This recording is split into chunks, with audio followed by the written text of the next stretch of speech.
Alban, welcome to Inside Albania, all the way from London. Is it sunny? I'm sure it's not.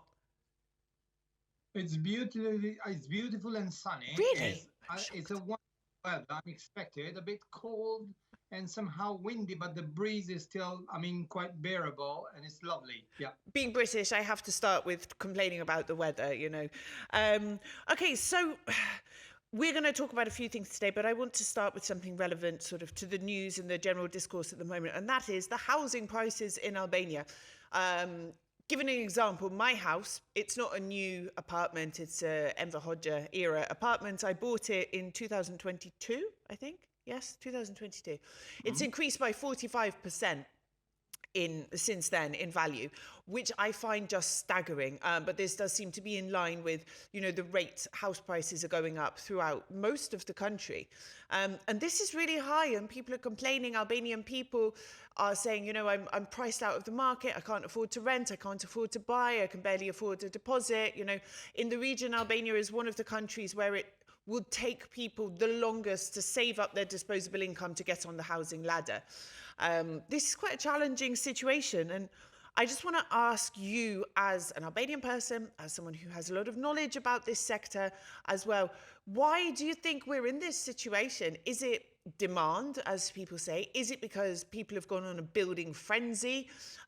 Is it because of money laundering? What's behind it? See, normally one may speculate for many reasons, but I do believe that there are two key principles here. First is the huge influx of foreigners entering Albania that, in a way, have raised demand, and by raising demand, they have somehow influenced the overall, let's say, market situation, the sector. Second, basically, we have in the meantime a huge number of constructions that do not, in a way, respond just to the demand. The construction sector anticipates the demand. Mm-hmm. So, as we talk, there might be roughly 170,000 apartments in Tirana alone that have been built and still wait for a buyer.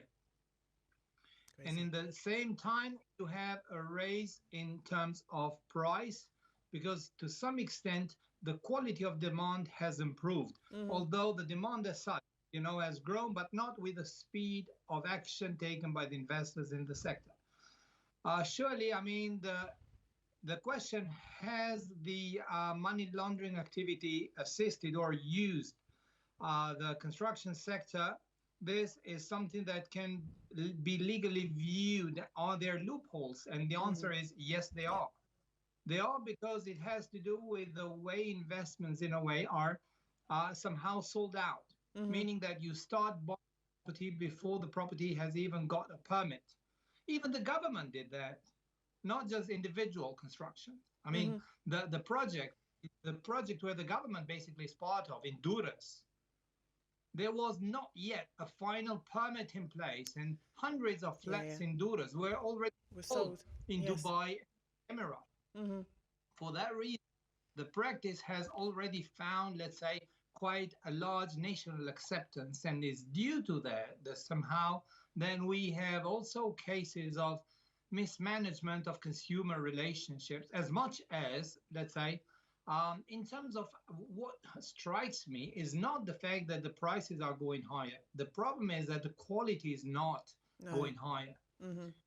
So we don't sell yet systems where people may live. We sell simply walls and bricks. Mm-hmm. So, and this doesn't add value to the price of property. No. But when it comes to the growth in market, basically, it was natural that the approach of a country to enter the European Union was somehow accompanied by the expectations of a market raise. Mm-hmm. And this has valid also for Bucharest. This has been valid for Budapest. This has been valid all around, let's say, Eastern Europe. But at the same time, if you keep in mind, the British market, which I happen to know a bit better due to, my activity in this We'll field, we'll get to that. what I tell you is that you got 93 years consecutively that the market's Mm-hmm. growing with a 7.9% minimum. and this makes that flats that were bought in the 70s for 25, 30,000 pounds cost now between 600 to 800,000, Mm-hmm. More, because yes. market maintaining a certain control and even pressure on the supply side has in a way helped parties to, let's say, uh, structure Mm-hmm. the market in a that, and they've made it. You see, properties in this case are drivers of wealth for certain populations. They are Yes. not just assets. No, no. They But are how a family transfers wealth in time. I So, think and we got to improve a bit also the view we have on the sector and on the assets of it. I think that you say, oh, foreigners coming here have driven up the prices, and I do agree with that. But I also think under that foreigner umbrella, we must include the diaspora. There is a new apartment block that's been built behind my house, and most of it was bought off plan by people from the diaspora who were buying 1, 2, 3 units to rent to foreigners or for Airbnb and things like that. But I think the liquidity, the amount of money that the diaspora has, a lot of them are looking to buy property in Albania because they see it as an investment and they want an extra anchor to home. And I think this is driving up the prices as well, especially if they're buying sort of 2, 3 units. They have the money to spare. So it's not all my fault, is what I'm trying to say. It's good. It's good that somehow Albanians, from wherever they are, in a way, try to rebuild ownership on their own country, and this, I believe, should serve as well as a driver into the nation's growth. But on the other hand, I do think that, in a way, this influx of people, meaning the attractiveness of Albania in the touristic sector, shall not be forever. Mm-hmm. Yes. So we have to prepare ourselves that in the next decade, we're not going to have the same amount of people.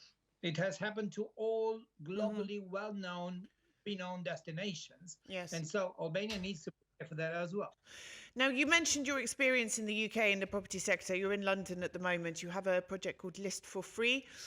Can you just give us a short rundown of what this concept is and why you're doing it in the UK as well, not in Albania? Two things: market predictability and safety in the market first, and second, basically, you're talking about a much richer market to some extent when it comes to volumes. Being a disruptive concept, a concept that in a way integrates, the need for democratizing one of the major sectors, producing 72.8 billion pounds in transactions a year, roughly, in the UK. I do believe that every individual, 38 million homeowners in the UK, basically have the right and deserve the right not to be somehow instrumentalized by a couple of big marketing companies that in a way limit their access to the market, due to a pricing for listing. And we offer this for free, but at the same time, there are a few more novelties that the project introduces, including a real, customer-centric solution, because normally we help people find, we help people to raise financing and also to close a deal and make these three steps in a much easier and faster way. And at the same time, is saving roughly in commissions about £9,000. It's a lot. While also agents also would be saving like 1.4% of their commissions. On the other hand, what I believe is going to be really the novelty in the project is we are trying to, in a way, identify, and for that reason, we are adding into the project a segment that has to do with the green value of the property. By measuring the green value of the property based on the EPC, on the Energy Performance Certificate, a feature that is now found everywhere in the EU and very soon is going to be in Albania as well. The Energy Performance Certificate basically allows someone to measure how much energy has this property saved. And you may convert it in carbon credit, in CO2, which has not been emitted, right? And this thing has value if you convert it in carbon credit allowances. The same do the hydropower plants, the same do all kind of energy generation facilities around the globe. So they go to the market with the so-called packages of carbon credit allowances that are quoted in a global stock exchange. We want to basically give access to each and every household to go to the market with a green bond, this value, energy value of their property, this Mm-hmm. green energy value of the property. And with this fraction that can be between 1, 2% up to 7% in the best scenario. You are talking here of an input, meaning that you give every family access into some money they have, and they did not know to, right? Mm-hmm. And overall, for the UK alone, we are talking about a market size of roughly, um, I mean, the inventory of the residential properties in the UK is 11.2 trillion Mm-hmm. pounds. If only 2% were to be green value in these properties, we are talking about 200 billion pounds that you give in the hands, you give in the ownership to each and every household in the UK. Mm-hmm. But Apart from the fact that you assist the government to also meet the net zero target, which is yes, this a is. highly important But goal. why can't this be replicated in Albania? Okay, you talk about market size, but these This, sound to me like things which would really benefit Albanian people, and especially meeting green targets, freeing up liquidity and property, having a more democratic approach to buying and selling, cutting out agents, which I personally think are partly responsible for the impending crisis we're facing in Albania when it comes to house prices. Is there not a point, if you prove the concept in the UK, can you not bring it back to Albania to help people here? we we have in a way tested it in Rotterdam at Erasmus University and also in Netherlands as Mm-hmm. such. We have made this proof of concept actually in the Netherlands, as much as we are now putting it in life, let's say, in the UK, as I am concluding now, thanks to a European funded project, let's say, the solution for the calculation of this value, Mm-hmm. right? Which is a class asset, I mean, financial asset that basically shall go to the market and trade it as carbon credit allowance. Mm-hmm. But we replicate it throughout Europe as well as in Albania. What we lack of in Albania, and I'm going to be frank and open to you, is Yes. the guarantee that normally you have a channel, meaning that informality is the enemy of Mm-hmm. good ideas in a market like Albania. So we need to make sure that no informality is allowed. As we talk, a lot of informality is allowed there. But I think things like this, they can incentivize people to move away from informality. If you have structures and systems like this, and even just the platform at its basic core level, I think this can facilitate a move away from informality, because you can say to people, well, actually, if you follow this route, it's better for everybody involved and for you financially, because that's what You're people right, want, isn't it? The money in their pockets. you're right, but England has been the school of the world for that and Mm-hmm. basically has taught everyone how to basically trade. And this is the reason why you have such a solid and well-standing, say, market in let's say real estate market Mm-hmm. in the UK, because of their very systematic and well organized and structured, let's say, process. Through you have the EPC taking place, you have the RICS, the Royal Institute of Chartered Surveyors, now supporting the process, and you have a myriad of other institutes, the solicitors, and a very functional, let's say, Royal Land Registration Office. And it's for that reason Mm-hmm. that you can really predict, you can really look into the things, and it's impossible that in a place where every house is being sold for, say, £400,000, you claim to sell something for 50 or 80, Mm-hmm. 80,000. This is the of it. It's a much more solid market. The same concept of institutional regulation, and control should be in place in Albania as well. If we were to bring it in Albania, so I want to ask as well, let's look more broadly. I know of many entrepreneurs that are going with these great ideas, and they're going to the UK or other European countries and starting up there instead, and I keep thinking, Albania is a bit behind in many areas when it comes to innovation and things. And I'm wondering why this is. I mean, okay, fundamentally, there's more money in other countries. But are there any other hurdles? What are the big obstacles which is resulting in this sort of brain drain of innovation and ideas to other countries?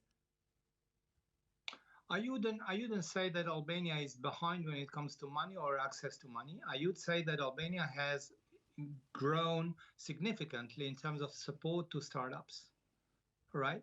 And in this framework, if I were to be deploying something in the Albanian market, I would not hesitate at all, to bring this forward. And Albania's got a beautiful startup agency. Albania's got, very keen institutions now, including the ministry that is looking much better into new ideas and projects.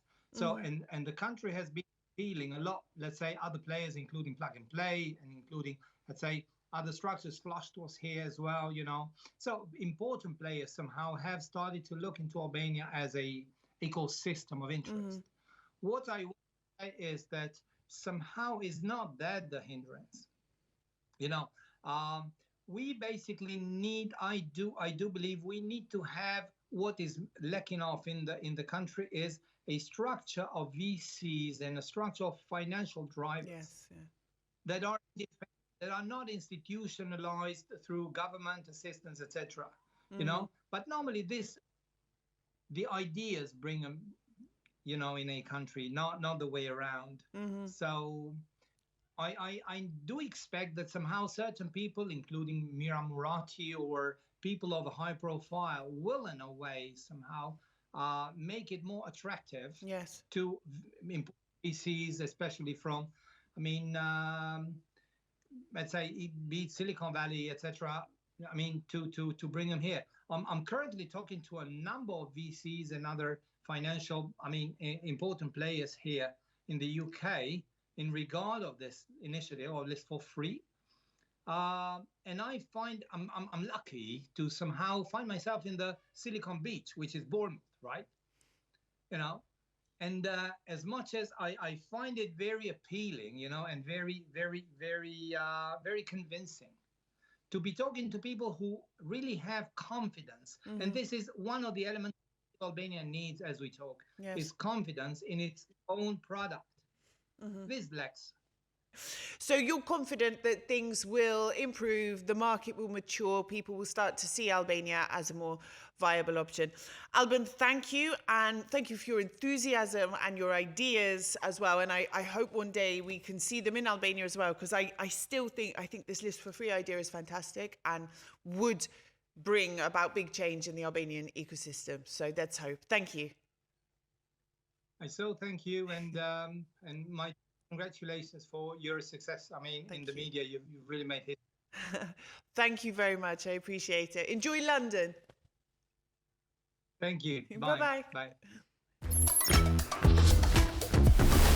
That's all for this week. You can follow Inside Albania every Saturday at 4 o'clock on Euronews Albania, on demand on our YouTube channel, Euronews Albania, or across all major podcasting platforms. Until next time, Mira Pavshir.